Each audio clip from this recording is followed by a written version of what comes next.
British कालीन सन 1956 में हल्द्वानी पहुंची ट्रेन का इंजन आज भी हल्द्वानी के उत्तराखंड फॉरेस्ट्री ट्रेनिंग एकेडमी प्रांगण की शोभा बढ़ा रहा है। कभी यह ट्रेन का इंजन 2 फीट की पटरियों पर बेधड़क छुक छुक कर दौड़ता था। ये इंजन जंगल से बेशकीमती लकड़ियों की ढुलाई करता था और वन विभाग की शान हुआ करता था, जिसे आज भी वन विभाग धरोहर के रूप में संजोए हुए हैं। 14,012 रुपये 50 पैसे में खरीदे गए इस ट्रेन इंजन की छुक छुक की आवाज़ कभी दूर तक सुनाई देती थी। बताया जाता है कि जब ब्रिटिश कालीन शासन में अंग्रेज भारत पहुंचे तो यहाँ की वन संपदा पर उनकी नज़र बनी हुई थी। कुमाऊं मंडल के चोरगलिया स्थित जौलाशाल के जंगल शाल की बेशकीमती लकड़ियों के लिए माना जाता था। अंग्रेज अपने हथियारों के बट सहित अन्य सामग्री बनाने के लिए जौलाशाल के शाल की लकड़ी का ही प्रयोग करते थे। बताया जाता है कि प्रथम विश्व युद्ध के दौरान हथियारों में प्रयोग की गई बट की लकड़ियां कुमाऊं मंडल की जौलाशाल की जंगलों की थी।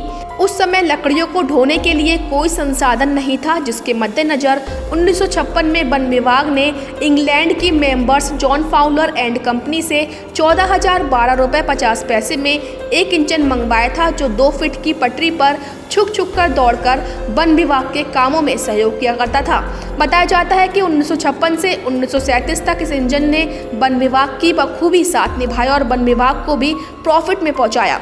ट्रॉम्बे इंजन को 40 हार्स पावर की शक्ति से बनाया गया था, जो एक बार में 60 टन लकड़ियां ढोया करता था, जबकि इंजन की रफ्तार प्रति घंटा 7 मील हुआ करती थी। जानकार बताते हैं कि ट्रॉम्बे ट्रेन को नंदौर घाटी से जोड़ने के लिए लालकुआ चोरगलिया होते हुए इसका प्रयोग किया जाता था और लालकुआ से चोरगलिया के लिए लाइन भी बिछाई गई थी।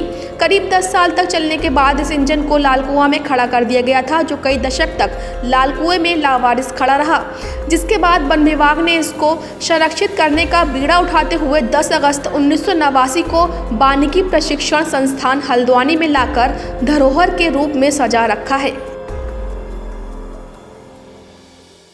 देखिए, ये जो इंजन है ये 1926 में इसको एक कंपनी से क्रय किया गया, जब उसमें ब्रिटिश गवर्नमेंट थी। तो ये खासतौर से जो हमारे नंदौर वैली में जो हमारे लकड़ियाँ थी, इनको लकड़ियों की ढुलान के लिए इसका यूज़ किया गया। तो ये काफ़ी समय तक, जब ब्रिटिशर हमारी गवर्नमेंट थी 47 से पहले तक काफ़ी इसमें काम होते रहा। आज़ादी के बाद धीरे धीरे वो काम बंद हो गया। तो ये 1998 के बाद से हमारा इस वानिकी प्रशिक्षण कंपनी के इस परिसर में इस इंजन को रखा गया है।